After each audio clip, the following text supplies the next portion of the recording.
Mindset. O objetivo desse podcast é realmente trazer pessoas que têm uma história de vida, história de superação, pessoas que, pelo menos na minha opinião, são pessoas de sucesso e que possam, com exemplos de vida, com desafios, com superações e com um mindset. O que é mindset? É uma mentalidade vencedora. Então, ou seja, com uma mentalidade certa, poder contribuir de alguma forma para todos aqueles que estão assistindo. E o nosso primeiro entrevistado, nosso primeiro convidado, Thiago Coelho. Fala, parceiro. Tranquilo, irmão. Bom ou não? Show de bola. Thiago, quem é Thiago Coelho e o que ele faz? Bom, o Thiago Coelho é um cara super tranquilo. Hoje o Thiago Coelho está trabalhando na Incorpore Soluções, gestor de projetos. Hoje estou tomando conta de 3 projetos no Brasil. Parte comercial. Isso, a parte de vendas, diretamente a parte de vendas, parte comercial. Show. Então, nós temos hoje um projeto no Pará, que é o Aqualente. Aqualente. Isso, na Bahia nós temos o Macaira Beach Resorts. E aqui em Caldas Novas nós temos o Encontro das Águas, então nós estamos hoje gravando essa... Show de bola. Cara, o Encontro das Águas é um lugar especial para mim. Foi quando eu comecei a trabalhar fracionado, né, em multipropriedade. O primeiro lugar foi na EMEX e foi o Encontro das Águas. O Encontro das Águas, na verdade, ele é a nossa inspiração, porque ele foi o primeiro praticamente a ter sucesso na comercialização de cotas imobiliárias. Revolucionou muito, né? Com certeza. Então todos hoje que estão no ramo, eles olham para o Encontro das Águas como um sinônimo de... Eu acho até que assim, o Encontro das Águas, o Grupo Privé também da BAM, que é o mais forte do mercado hoje, cara, formou gente pro Brasil inteiro, cara. Foi o berço, né? Rio Quente Resort também, óbvio que esse é o primeiro de todos, mas é um lugar realmente que significa muito pra mim. Lugar que eu fui feliz, início de carreira, vendi pra caralho aqui, cara. Aprendi, fiz amizades, enfim, um lugar muito top. E Thiago, onde que você nasceu? Você nasceu em Sete Caldas mesmo? Não, nasci em Goiânia. Goiânia. Isso, fui criado em Goiânia e a minha família veio pra cá, meu pai veio trabalhar aqui em Caldas Novas, mais minha mãe, e eu ainda resisti um pouquinho continuando morando lá em Goiânia, mas depois vim pra Caldas Novas, onde considero também minha casa, assim, por tudo que eu vivi, estou vivendo aqui, amo como se fosse... Tivesse nascido. Isso. Caldas tem esse poder, né? Eu gosto de Caldas, não é tanto assim, mas eu gosto. E a minha esposa é de Goiânia. E ali em Goiânia você cresceu onde? Conta um pouco para nós, assim, como que foi a sua infância? Bom, minha infância, ela foi praticamente em 2 locais, na Vila Redenção e no Parque Ateneu. Parque Ateneu. Então assim, a minha infância foi maravilhosa. Show! Eu tenho ótimas lembranças da minha infância, lá no campão da Vila Redenção. Gostava de jogar bola também? Gostava de jogar bola, meu pai tinha um time lá, o Centauros. É mesmo? Então a galera se reunia, fazia festa. Final de semana e final de campeonato na Vila Redenção era jogo. Depois nós mudamos para o Parque Ateneu. No Parque Ateneu também eu tive uma criação muito bacana, com muitos amigos, que inclusive nós cultivamos a nossa amizade até hoje, nos relacionamos. Vários deles hoje, cada um seguiu um caminho, mas graças a Deus cada um seguiu um caminho correto. Bacana. Então isso é muito bacana de lembrar da infância, mas a minha infância foi uma infância boa, maravilhosa. Ah, não, bom demais, cara. Hoje em dia eu vejo, né, eu tenho um filho, o Caleb, e ele vai ter 7 anos agora, né? E, cara, os moleques não sabem o que é a época que ele brincava com as coisas na rua, jogava bola na rua, carrinho de rolemã, soltar pipa. Os moleques não sabem, o moleque solta pipa no ventilador e no carpete. Hoje em dia, infelizmente, a tecnologia que vem para nos beneficiar, às vezes atrapalha um pouco. Verdade. Porque eles ficam tão vidrados ali naquela... Só quer aquilo ali. Só quer videogame, tablet e celular. Bacana. E é desse jeito mesmo, né? Infelizmente. E na sua infância, quem que era uma pessoa que te inspirava? Você teve alguma pessoa assim que servia como referência para você? Bom, como eu tive uma infância há muitos anos atrás, a minha referência, e não só uma referência, vamos dizer assim, de infância, uma referência infantil, e é uma referência até hoje, é o Ayrton Senna, cara. Show. Porque eu tenho aniversário de morte dele agora em maio, eu tenho muitas lembranças da minha infância relacionada ao Ayrton Senna. Eu lembro quando meu pai ia acordar a gente, domingo de manhã, quem gosta de acordar domingo de manhã, né? Pois é. Meu pai batia na porta do quarto e falava, ó, vai começar a volta de apresentação. Saía todo mundo louco, eu tenho dois irmãos, a gente se reunia lá com meu pai no quarto e minha mãe já começava a falar, quando ganhar a corrida não é para pular na cama, porque a gente já sabia que ele ia vencer. Show! E desde a infância eu posso dizer que eu tenho ele como um exemplo e como um ídolo. Uma inspiração, né? Isso, com certeza. E qual é a característica do Ayrton Senna, que eu também concordo com você, é um cara fantástico, apesar de eu ser mais novo, né? Eu peguei mais a época do Michael Schumacher. Para mim é um cara também que, cara, foi uma influência muito grande. Qual aspecto na vida do Ayrton Senna que mais chamou a atenção, que você mais gostava, que você mais se inspirava? Falando do Schumacher, que você acompanhou mais pela sua idade, Schumacher ele foi um grande vencedor. Só que o Schumacher ele tinha 2 pontos para se tornar esse grande vencedor. Ele tinha, além de uma boa máquina, ele tinha a melhor marca também, né, cara? Ferrari era o melhor carro. E ele tinha um grande trabalho de equipe, a equipe trabalhava para ele. Muitas das vezes o Schumacher ganhou porque o Rubinho Barrichello teve que parar na linha de chegada com aquela famosa narração. Hoje sim, hoje não. Hoje não. O Ayrton Senna, ele tinha um grande diferencial. A máquina tinha um limite, ele não. Show. Quando a máquina chegava no limite, onde todos podiam guiar com aquela mesma máquina, ele fazia a diferença. Ele tinha uma grande obstinação pelo corpo dele, pelo estado físico dele. Por quê? Porque ele sabia que a partir do momento em que precisasse do corpo, precisasse ter uma reação, precisasse ter um preparo físico para poder decidir e ganhar, ele tinha. E diz que ele era muito bom também, né? Quando todo mundo não conseguia ter uma grande performance por uma dificuldade muito grande, que é em corridas com chuva, ele era o melhor momento para ele. Tudo isso a gente pode conseguir e ele conseguiu através de treinamento. Você treina. Disciplina. Ele perdeu uma corrida na chuva e a partir desse momento ele chegou em casa e disse para a mãe, a partir de agora eu vou treinar e vou ser o melhor. Sim. E quando chovia em São Paulo, ele procurava um cartódromo para poder treinar e chegava em casa encharcado. Por quê? Porque muitas das vezes a nossa diferença está naquilo que o outro não faz. Então você tem que buscar. E ele fazia isso, por isso ele é meu ídolo. Aonde você pode chegar, todos podem chegar. Só que muitos não querem, e ele queria. Pagava o preço. Tem que pagar um preço, tem que ter disciplina, tem que ter uma questão de querer. E isso, na verdade, vem tudo de encontro que você está falando com até o tema, né, do podcast, que é o Mindset. Ele tinha uma forma de pensar diferente. Ele tinha uma mentalidade vencedora. Porque eu acho que todo vencedor, e sucesso, na verdade, é algo meio subjetivo, porque o que pode ser sucesso para um pode não ser para o outro, mas todas as pessoas que são de sucesso, elas, antes de se tornarem pessoas de sucesso, elas têm uma mentalidade de sucesso. Com certeza. Né? O Ayrton Senna, o sonho dele era chegar na Ferrari. Olha aí. 2 anos após a morte dele, seria praticamente inevitável não ter ele na Ferrari.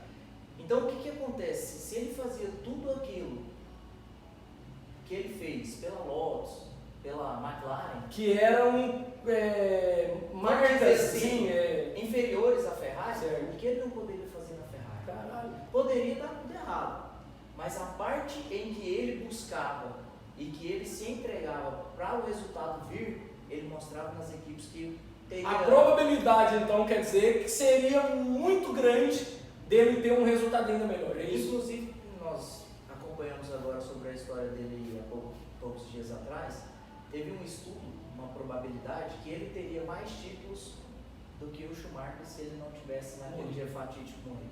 Caralho, top. Para você que acompanhou um pouco, eu posso te dizer, cara era fera, né? Fera. Show de bola. Era começar a corrida, como aqui agora, ficar arrepiado e ele terminar a corrida, tocar o tema da vitória, e ele subir com a nossa bandeira, honrar o nosso país, diante de muito esforço, de muita dificuldade, muito trabalho e muita dedicação. Cara. E ele, pra você ter uma ideia, eu acho que ele morreu em volta de 94, alguma coisa assim. Tem mais de 20 anos isso. 25. E, cara, até hoje, quando você fala assim, brasileiro, de sucesso e de disciplina, de referencial, falei aí, então assim. A maioria dos pilotos hoje que tem sucesso são pilotos que se inspiram no Ayrton Senna. O Hamilton, por exemplo. Aí eu vi uma reportagem falando, verdade. Ele sempre cita o Ayrton Senna, já correu com um capacete semelhante ao do Ayrton Senna, sempre no Brasil ele faz referência ao Ayrton Senna. Por quê? Porque ele entendeu que não é só, a vitória não está ligada estritamente à máquina ou estritamente ao produto. Ou seja, você está querendo dizer que para ele, né, na mentalidade dele, a vitória não dependeria apenas do conjunto, do contexto que você vivia, mas mais pelo que você iria fazer, isso? A transpiração que ele tinha e a obsessão que ele também tinha pela vitória, pelo sucesso. Anthony Robbins fala o seguinte, que não são as suas condições, mas as suas decisões é que influenciam, que determinam o seu sucesso. E com essa lembrança que você acabou de colocar aí, o Ayrton Senna, além de tudo, ele tinha um coração gigantesco. Ele falava que ele não gostaria de ver os brasileiros na situação em que os brasileiros estavam. Que ele queria ver o povo brasileiro na situação em que ele estava. Show. Uma situação Nunca vi ninguém falar isso. Vencedor, querendo o melhor para o povo brasileiro. Inclusive, depois da sua morte, o seu legado hoje, com o Instituto Ayrton Senna, é isso. Promover educação, promover qualidade de vida para que as pessoas possam sonhar, possam buscar algo como ele buscou, como ele venceu. Bacana, cara. Show de bola. Eu acho que, cara, é isso. O caminho realmente é esse, é de ver essas pessoas. E voltando um pouco lá na sua história, quando você era criança, você tinha algum objetivo de, eu crescer, eu quero ser isso, eu quero ser aquilo, jogador de futebol, eu quero ser cantor, o que você queria ser? Parece brincadeira, mas eu falava que eu queria ser o presidente. Sério, velho? Sempre eu falava pra galera, o negócio é o seguinte, eu vou ser o presidente porque, na verdade, eu já estou conduzindo vocês, eu sempre tive muito esse espírito. De liderança. Isso, de querer ir na frente, de enfrentar as maiores dificuldades. Já tinha um mindset diferente. Pra mostrar pra galera que era possível. Eu queria...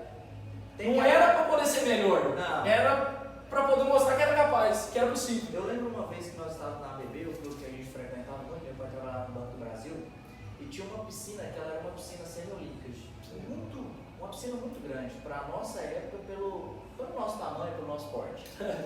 E eu gostava muito de nadar, desde criança eu ia lá no clube e tudo.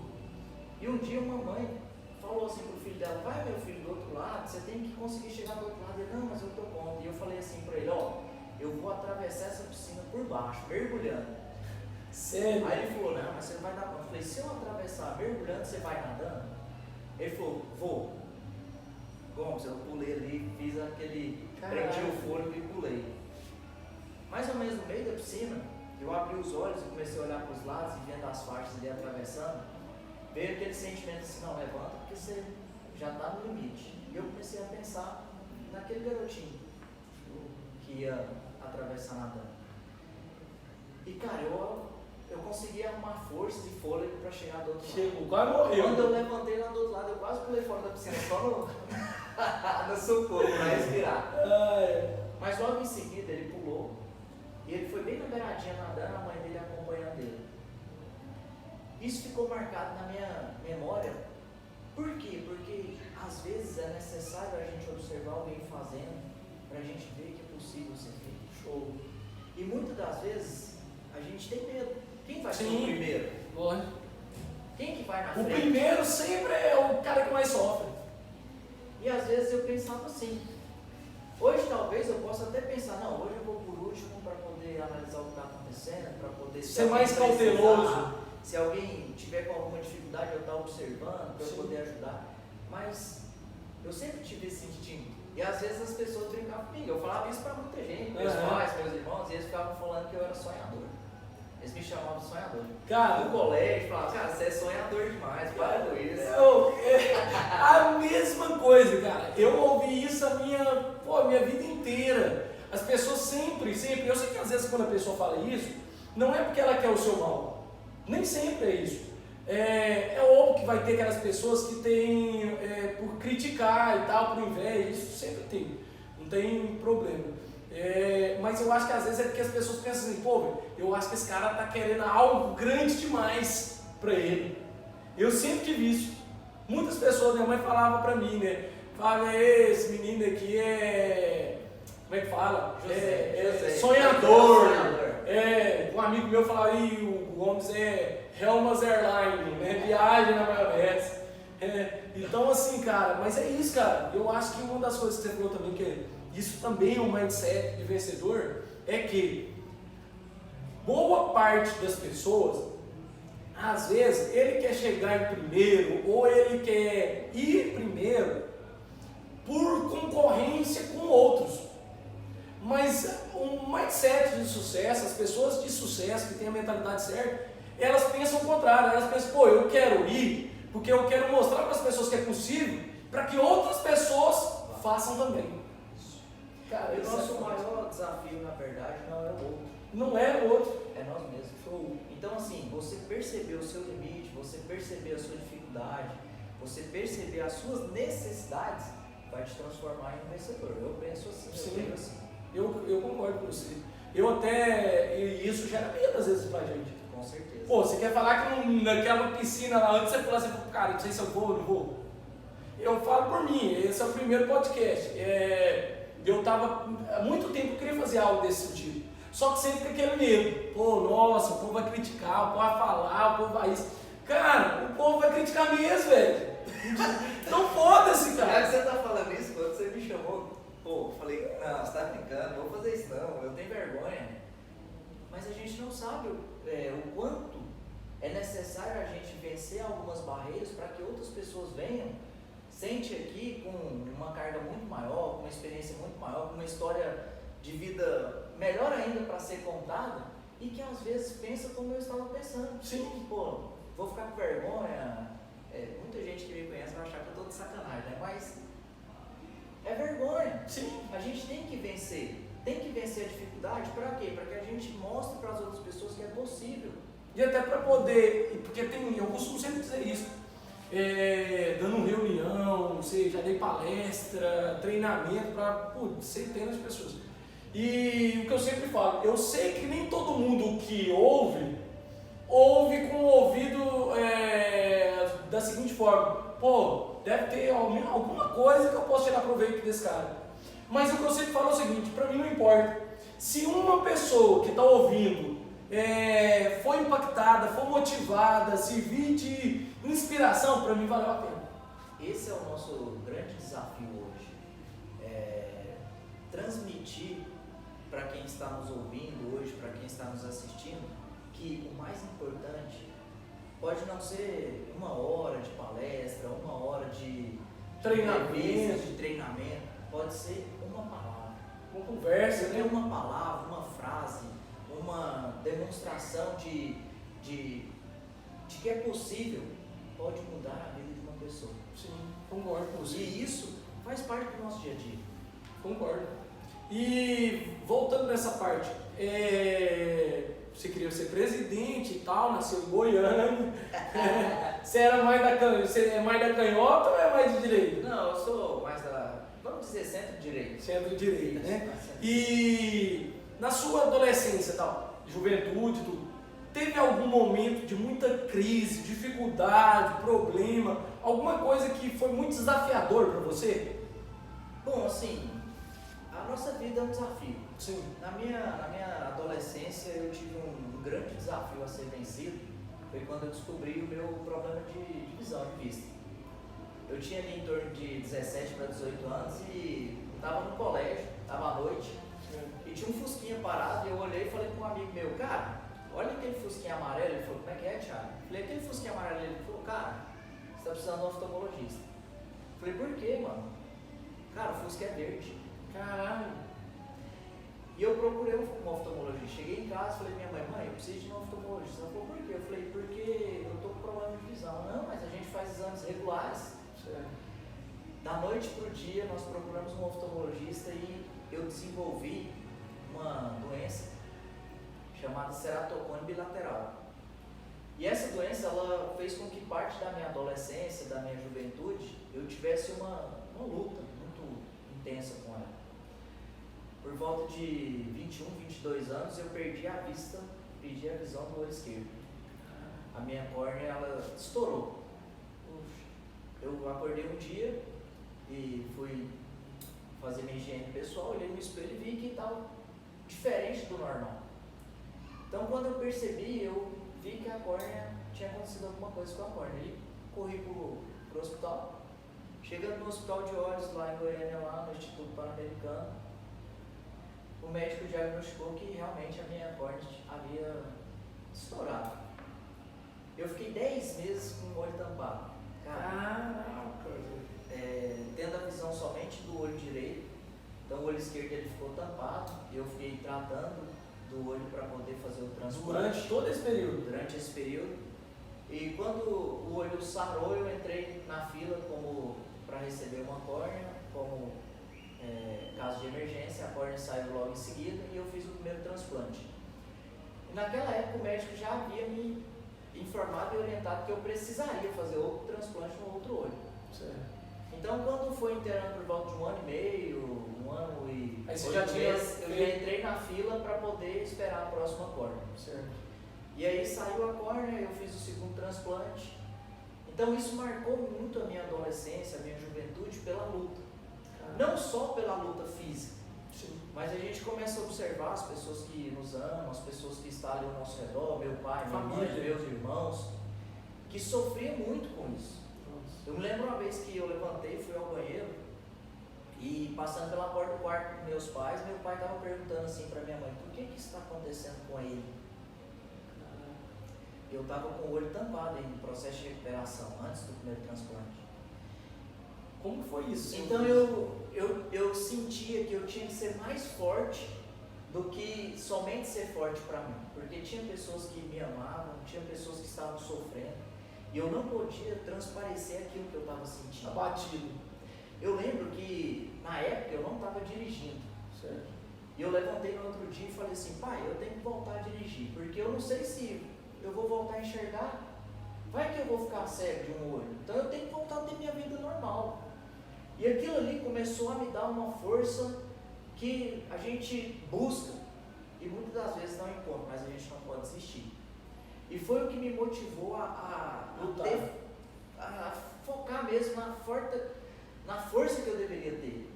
Sabe, é até difícil assim, de falar, porque eu lembro dos momentos que nós vivemos, eu lembro de quando eu estava me recuperando, a minha avó falava assim, meu filho, eu sei que está doendo, mas lembra assim, ó, daqui uns 3 meses você vai voltar a enxergar. Então aquela sabedoria que ela tinha de me acalmar, de falar comigo naquele momento de muita dor, aquele momento em que foi alguém importante ali. Muito importante. Eu lembro que ela falava assim para mim, ó, eu vou colocar a sua comida, o seu almoço e já vou misturar, meu filho, que aí você só vai comendo e não precisa misturar nada. Por quê? Porque eu estava com os olhos vendados logo após a cirurgia, num quarto escuro, e isso me faz lembrar muito da sabedoria que ela tinha. Então, cara, na minha infância, na minha juventude, assim, esse foi um desafio, mas esse foi um desafio maior. Se eu for contar toda a minha história aqui, vai parecer engraçado, porque menino é artista. Mas eu me lembro também, lá no Flamboyant, tinha uma pista de bicicross. Não sei se você chegou a conhecer, porque eu acho que foi bem antes de você. Tinha uma pista lá e meu pai deu 3 BMX pra gente. Só que ele falava assim, ó, não é pra ir lá pra pista enquanto eu não for com vocês, deixa eu chegar do banco pra ir. Aí você sabe. Seu pai é bancário? Isso, meu pai era bancário, quando ele é aposentado. Já aposentou. Então, menino, traquino, decidimos ir lá pra pista, fomos pra pista. Chegou lá, na primeira descida que eu desci, cara, eu desequilibrei da bicicleta, bati o queixo no joelho, estourei a língua de fora a fora, praticamente. Nós corremos para o hospital da criança, eu segurando a minha língua. Meu Deus. Deu 13 pontos de fora a fora na língua. Putz, foi na língua inteira, então. Praticamente a língua ficou só dependurada aqui. E isso também me marcou muito, por quê? Porque eu tive que me alimentar através de alimentação líquida por muito tempo. Nossa. Então, durante muito tempo eu não gostava de comida molhada, de algo líquido, porque eu tomei um trauma. Gerou um certo bloqueio. Fico pensando hoje, já pensou se eu tivesse perdido a língua? O cara não gosta de conversar igual eu. Mas deixa eu te falar, voltando aqui só na questão aí do problema com a visão que você teve, eu tive um problema similar. Não chegou tão grave assim, mas eu nasci com um problema de vista. Eu uso óculos desde que eu entendo por gente. E o meu medo, o maior medo da minha vida era de ficar cego. Porque o médico falou pra mim, quando eu tinha 8 anos mais ou menos, eu estava eu e minha mãe, que quando eu entrasse 13 anos eu estaria cego. Aquilo, cara, para uma criança de 8 anos já é foda. Para uma pessoa de 21, 22 anos, cara, eu acho que é mais ainda. Porque, tipo, tá naquela fase de namorar, fazer faculdade, trabalhar, viajar, conhecer outros lugares. Então, assim, e pelo que eu entendi, ao invés de muitas pessoas hoje, que às vezes passam por alguns problemas, às vezes nem tão grandes, nem tão graves assim, mas fica naquele, de duas uma, ou fica naquele espírito de comiseração, que é, tadinho de mim, eu sou pobre, não tenho condição, tudo é difícil e tudo mais, né? Ó céus, ó vida. Ou é aquele tipo de pessoa que cria um bloqueio tão grande que passa a se tornar crítico de todo mundo. Nada é tão bom, tudo é ruim, aquela pessoa é ruim, o patrão é chato, o emprego é ruim, o dia está ruim, e você não. Você se viu sendo a pessoa que mais sofria com aquilo, tendo que ser a pessoa mais forte para que as outras pessoas não sofressem tanto. E na nossa família, a gente sempre teve um vínculo familiar muito forte. Certo. Então isso realmente afetou a todos e ao mesmo tempo nos uniu mais ainda. Certo. Porque um dia, conversando com meu irmão mais velho, o Victor, ele falou assim pra mim, cara, eu não daria conta de enfrentar isso não. Então são coisas que realmente, como você desde a sua infância teve os seus problemas e teve os seus medos, sim, e hoje, graças a Deus, você está aqui, você tem sua visão, você tem sua família, você construiu tudo aquilo que você queria fazer. O que mais me motiva em tudo na minha vida existem pessoas que estão se espelhando em nós. Verdade. Não só pessoas externas, mas pessoas internas. Até próximo, né? As nossas esposas, os nossos filhos. Sim. Então são pessoas que olham pra gente com aquele olhar assim, eu posso? Pode. Pode ser difícil, pode ser doença, pode ser o que for. Se você não vai vencer fisicamente sendo em você pode vencer com a fé também. Às vezes não é nem tanto por você vence e luta por causa das outras pessoas. Sim. E nós fazemos isso todos os dias. A partir do momento em que a gente vê um filho de um amigo, ou até mesmo de um desconhecido, funcionário, a gente sofre, a gente corre atrás, a gente tenta ajudar, a gente tenta. Quantas hoje pessoas não fazem aquelas vaquinhas eletrônicas e ligam pra gente, vamos ajudar o filho de fulano de tal que você nem conhece. Sim. Então tem muita forma da gente vencer, não sendo somente conosco o que está acontecendo. Concordo. Eu acho assim, a minha vida, eu tento todos os dias me inspirar no Ayrton Senna por isso. Porque faz 25 anos que ele morreu. E até hoje quantas pessoas ele inspira, quantas pessoas ele ajuda, quantas pessoas hoje têm dificuldade, olham para ele e falam, esse cara me ensinou, esse cara me mostrou que é possível. Entendi. Então, cara, eu acho que o caminho é esse, né? Esse é o nosso caminho. E você trabalhou, o que você já fez na sua vida de trabalho? Bom, na minha vida relacionada ao trabalho, eu comecei trabalhando como supervisor de segurança. Supervisor de segurança? Com quantos anos? No grupo Tecnoseg eu tinha 19 anos. 19 anos. Depois do grupo Tecnoseg eu trabalhei na Transformática, trabalhei no grupo Cicobi, trabalhei na TV Record e vim para Caldas Novas trabalhar com É mesmo, cara? E já tem quanto tempo que você trabalha com isso? Tem 5 anos. 5 anos? 5 anos, mais ou menos 5 anos. Então nós estamos em 2019, 2013, 2014. Isso. 2014. Quando o trem está começando a ficar nervoso. Bem no final do ano de 2013 foi quando eu comecei nesse ramo que eu digo que mudou minha vida. Show. E quando foi que você teve um turn point na sua vida? Uma virada mesmo, poder de virada. Você falou, cara, eu vou dar certo, eu vou vencer. Teve algum momento que você pensou nisso? O momento que eu posso dizer que foi a grande virada na minha vida foi um momento de muita dor. Foi um momento em que eu estava vindo de Goiânia para Caldas Novas e chegando em Caldas Novas com todas as dificuldades, teve o término do meu relacionamento, eu estava noivo e aí o relacionamento dissolveu. E diante dessa dor, de tudo que eu passei com essa separação, eu tive a grande virada da minha vida. Eu foquei... Você já estava trabalhando nisso, com contas? Isso, já estava trabalhando. Na verdade, faltava uns 20 dias para inaugurar o projeto do Resort do Lago. Certo.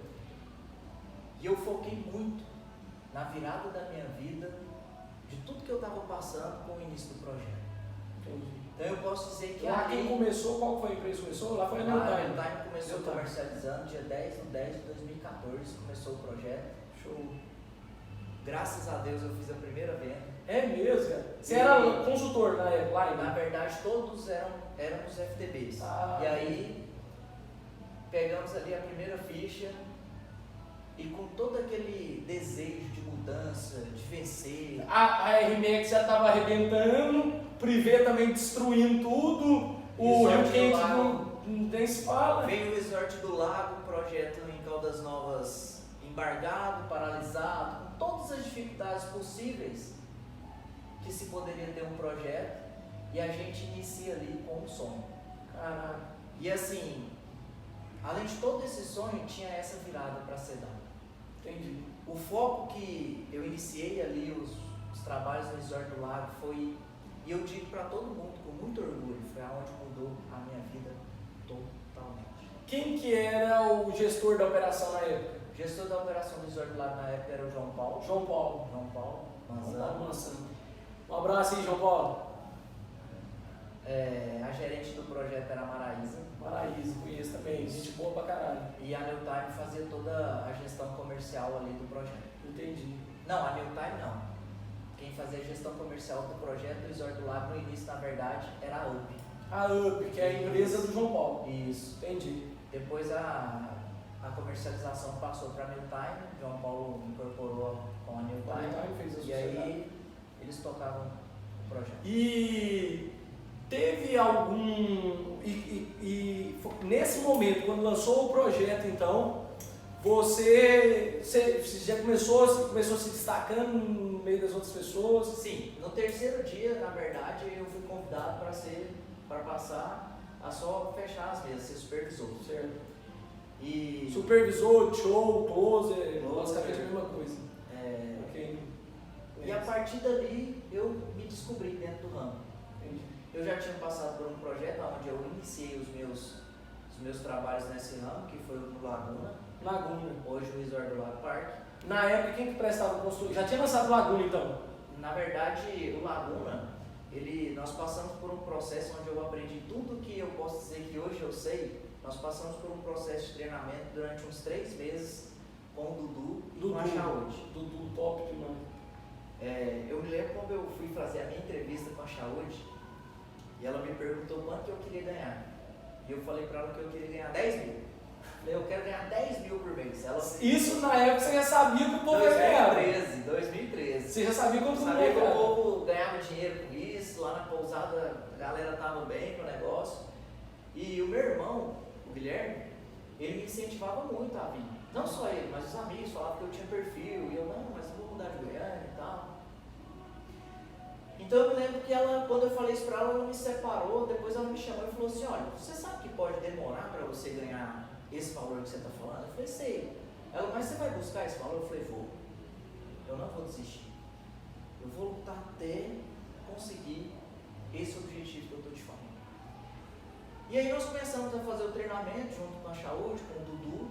O projeto enrolou um pouco e isso foi bom pra gente, porque quanto mais demorou, eles tiveram que prolongar o treinamento, então eles foram nos ensinando algo que muitas pessoas não têm oportunidade, e é por isso que hoje eu digo que a minha formação profissional tem um dedo muito importante da Saúde naquela entrevista por me dar uma oportunidade. Certo.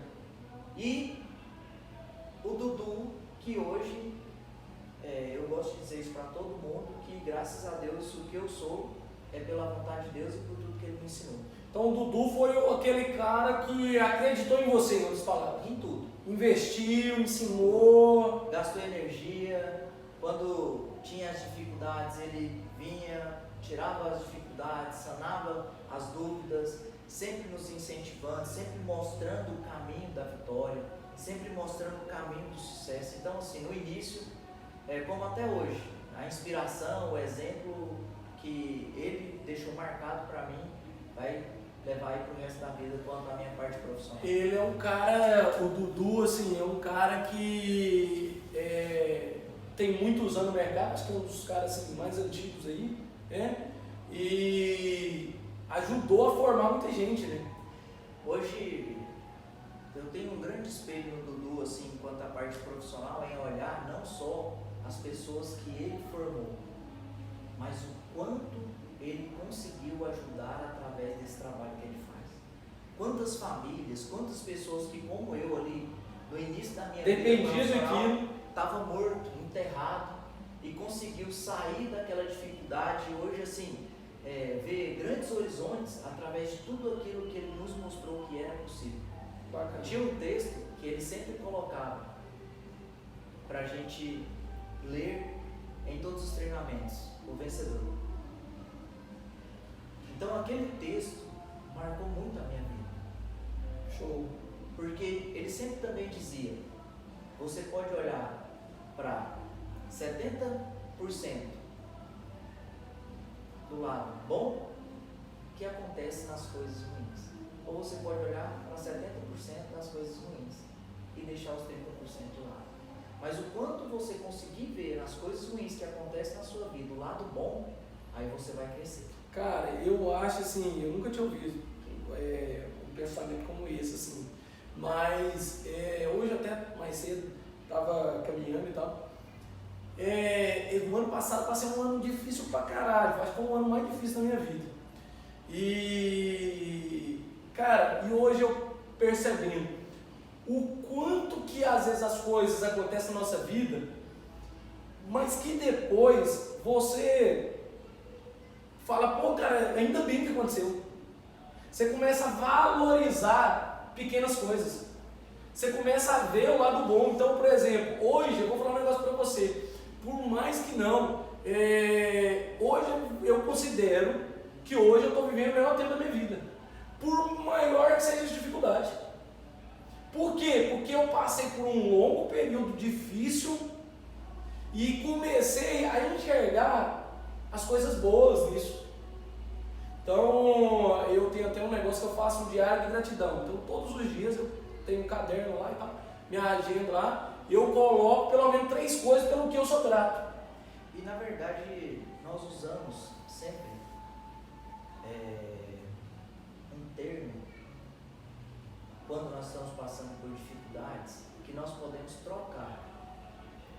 Em vez de perguntar sempre por quê, a gente deve sempre parar e pensar para quê? Para quê? É isso mesmo. Porque vai acontecer coisas nas nossas vidas que naquele momento que está acontecendo você não entende. Não entende. Mas para que está acontecendo? Tem um propósito. Sempre. Então assim, eu lembro um dia que eu sentei lá no Laguna para conversar com o Dudu e falei assim para ele, Dudu, conversa comigo aqui como se eu fosse o Matheus. O Matheus é o filho do Dudu. Falei, Dudu, eu quero desistir, eu quero ir embora. Eu quero voltar para Goiânia, eu vou voltar para fazer as coisas que eu fazia. Ele falou assim para mim, se você fizer isso, eu paro de acreditar naquilo que eu tenho uma convicção que eu sou bom. Formar pessoas, treinar pessoas. Porque você, Thiago, é uma das pessoas que eu formei, que eu treinei, que eu mais vejo potencial de vencer nesse mercado. Se você desistir, uma parte de mim vai desistir junto com você. Joaquim Neto já falou isso um dia. E aí naquele momento ele falou assim para mim, ó, não desista. Só que saia daqui agora, dessa conversa nossa, com o pensamento seguinte, você será o melhor. Show. Eu fui embora, mano, eu lembro eu subindo aquela rampa do Laguna, com esse pensamento, eu posso ser o melhor. E voltando àquele desapontamento que a gente não quer que as pessoas tenham conosco, eu me agarrei nessas palavras. E cara, tudo que eu tentei fazer dentro do mercado, existem outras pessoas que eu seria injusto aqui se eu fosse citar, porque eu iria esquecer alguém. Mas tem a pessoa que eu me inspiro e que eu falo, aonde eu estiver, eu quero que esse cara olhe para mim e fale, foi eu que treinei ele, que é o Dudu. Então assim, isso, eu acho isso muito importante. E mostra também, assim, além de você reconhecer como uma pessoa que acreditou em você, é uma forma de gratidão. Claro. Eu acho que, assim, hoje em dia, quanto mais passa o tempo, mais isso acontece. Mas as pessoas perdem a gratidão. Isso vai de cima para baixo, como de baixo para cima também. Com certeza. Então, eu falo porque eu já fui muito ingrato, cara, com muitas pessoas. Cara, e eu, assim, de um tempo pra cá eu tenho que falar, cara, pô, o errado foi eu, não foi as pessoas. Então, e uma outra pergunta, nesse período seu, já no mercado de fracionado, de cotas e tal, teve algum momento, alguma decisão que você tomou, alguma atitude que você falou, pô, cara, eu errei, eu deveria ter feito diferente? Muitas vezes. Qual foi a que mais te marcou? A que mais me marcou foi quando uma situação que aconteceu no Resort do Lago e impulsivamente eu peguei os certificados que eu julgava que estavam errados e rasguei aqueles certificados num ato de revolta, tempestividade ali mesmo, de impulsividade. E eu me lembro de olhar assim e ver as pessoas olhando para mim e tudo aquilo que elas viam no Thiago Coelho cair por terra. Isso me marcou muito, porque daquele dia em diante, todas as minhas atitudes, todas as minhas decisões, tudo que eu fiz, eu sempre tentei pautar pela tranquilidade, pelo equilíbrio emocional, pela inteligência emocional. Eu me lembro como se fosse hoje, o João Paulo chegou e falou para mim assim, ó, você é um cara muito bom, só que você tem que usar mais a sua inteligência emocional. Eu sei que você tem ela. Ele é sábio, né? O João Paulo é muito sábio. Daquele jeitinho manso dele, tranquilo. Ele falou isso pra mim. Também é outro cara que me ajudou demais, que me mostrou que era possível, que me deu oportunidade.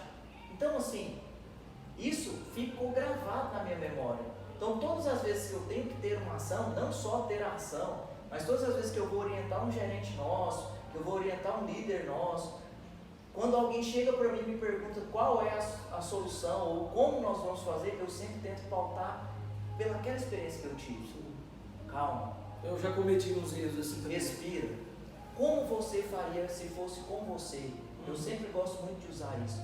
Porque eu senti ali no olhar daquelas pessoas quando eu fiz aquilo, que tudo que eu estava cultivando através da minha vivência com ela, através dos meus exemplos do dia a dia, estavam caindo por terra. Então, ou seja, se você pudesse voltar atrás, esse seria uma das coisas que você não faria? Eu não, jamais. Eu pegaria aqueles certificados, mesmo comprovado ou não que estavam errados, mesmo descontente, guardaria eles comigo, levaria eles comigo e colocaria eles em um local onde eu poderia todos os dias olhar para eles e saber que eu venci até aquela dificuldade em ser primeiro, mas estar recebendo o segundo com sabedoria. Eu acho que me faltou naquele dia, além de tudo, sabedoria.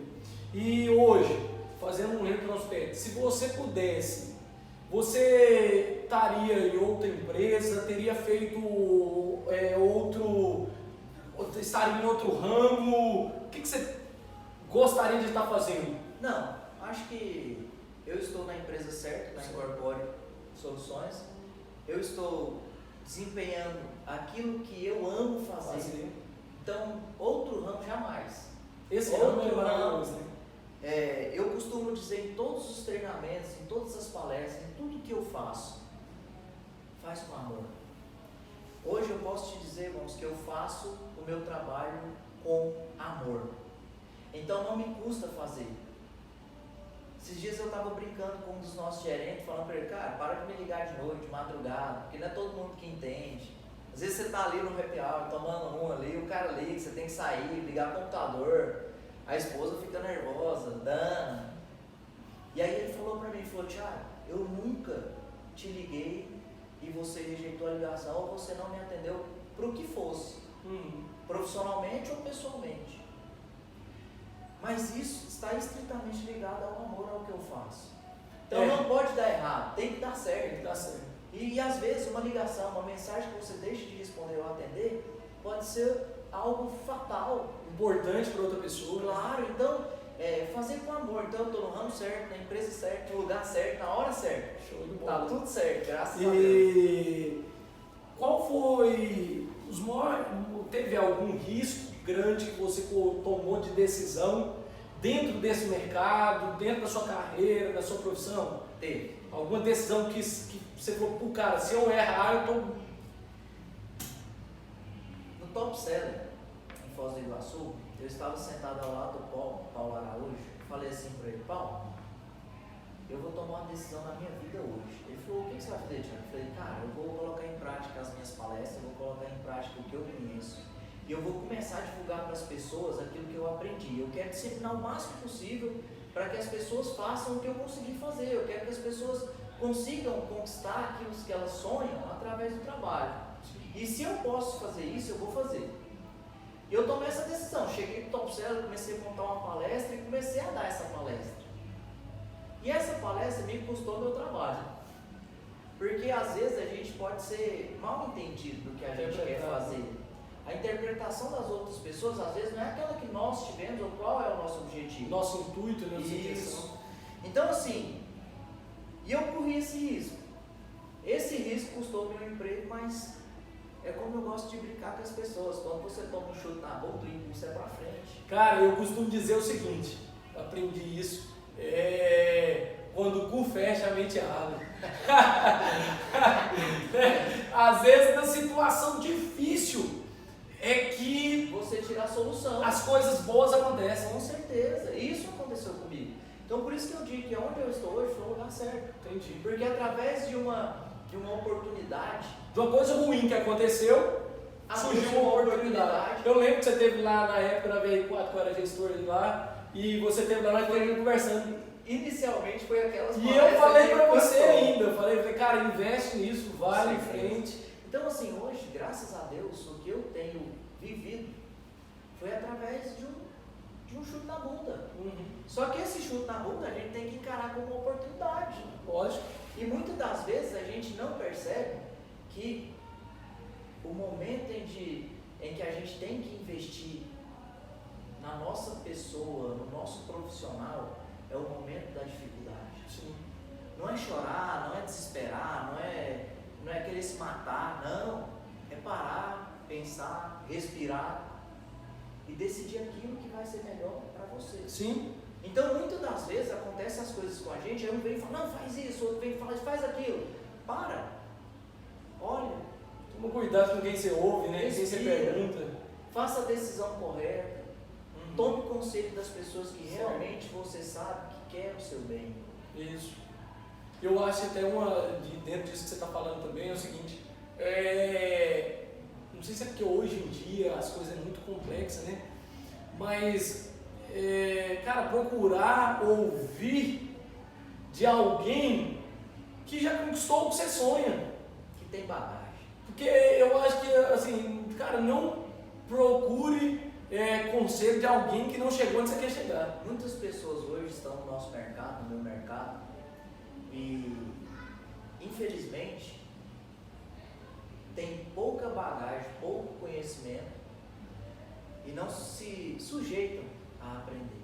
O aprendizado, eu acho que ele é constante. Humildade, né, cara? Nós temos que olhar para as pessoas que estão aí, lendas aí dentro do mercado, Dudu, João Paulo, Marco Antônio, Kendi, Chaúde, Joaquim Neto, Toninho, são pessoas que estão aí há 20 anos. São pessoas que, no mínimo, a gente deve respeito. No mínimo. Ah, eu não quero aprender, não concordo. Tudo bem, mas respeito. Porque ninguém se mantém essa quantidade de anos dentro de um mercado com sucesso igual essas pessoas. Falta. Então são pessoas que a gente tem que observar e aprender. E muitas das vezes a gente pode até não ter a mesma ideologia, pode não ter até o mesmo... Ninguém é igual. Modo de proceder ou Sim. de ensinar, mas você tem que respeitar. Então eu acho que, pautado nisso, eu gosto muito de observar essas pessoas, o que elas estão fazendo, para aprender o que eu vou fazer e também o que eu não vou fazer. Sim. Eu acho que a gente aprende, nossa vida é um constante aprendizado todos os dias. E qual pergunta nunca te fizeram? Você gostaria que te fizesse? Cara, me perguntar tanta coisa, não sei não. Quanto? Acho que já me perguntaram tudo. Me pegou. Então vamos lá. Então, como que você espera ser lembrado? Bom, eu espero ser lembrado como uma pessoa que tem um bom coração, que tentou o máximo possível, mesmo diante de todas as circunstâncias, vencer, mas vencer de uma forma honesta, tranquila. Trabalhando. E eu quero ser, assim, exemplo de inspiração. Eu quero que as pessoas, como hoje eu lembro do Ayrton Senna, eu quero que as pessoas se lembrem de mim como uma forma de inspiração. E é muito bacana você poder ser referencial para pessoas que vencem. Então eu espero ser lembrado como uma pessoa que venceu. Show. E qual foi o melhor momento da sua vida? Já teve algum momento assim que você fala, pô, pode ser, na verdade eu vou dizer o seguinte, um da vida pessoal e um da vida profissional. O melhor momento da minha vida até hoje, pessoal e profissional, foi o momento em que eu vi a minha filha nascendo. É mágico, né? Eu lembro quando o doutor José Luiz levantou ela assim, ela branquinha, e ele falou, nossa, como ela é branquinha. Era o maior sonho que eu tinha, ser pai. Poder ser para alguém assim, como os meus pais foram para mim, ser assim, um exemplo, Uma fonte de inspiração. olhar para ela todos os dias como eu gosto de olhar ao sair de casa e lembrar, como ontem mesmo eu disse para ela, eu jamais quero te envergonhar ou jamais quero que você tenha dificuldades, porque se faltar qualquer coisa, eu vou lembrar que ainda existe você. Show. Então assim, de tudo que eu já vi na minha vida, essa parte vai ser inesquecível para sempre. Eu eternizei ela aqui no meu braço. Legal. Tatuei ela aqui, Maria Eduarda.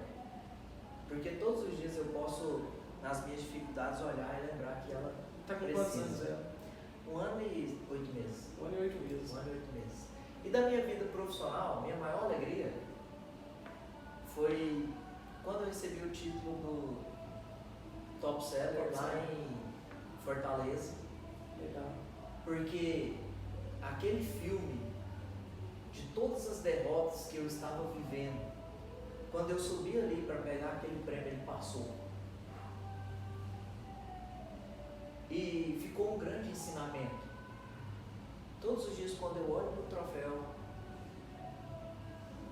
eu tenho a plena convicção que nós podemos vencer mediante qualquer dificuldade. Basta querer. Show.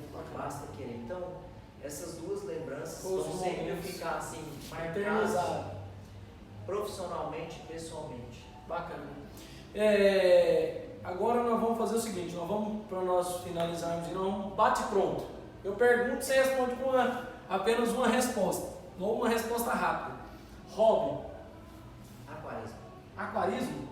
Legal. Lugar que mais gostou? Natal. Natal. Lugar que sonha em conhecer? Disney. Disney. Ô cara, eu sou louco pra ver o Mickey, mano.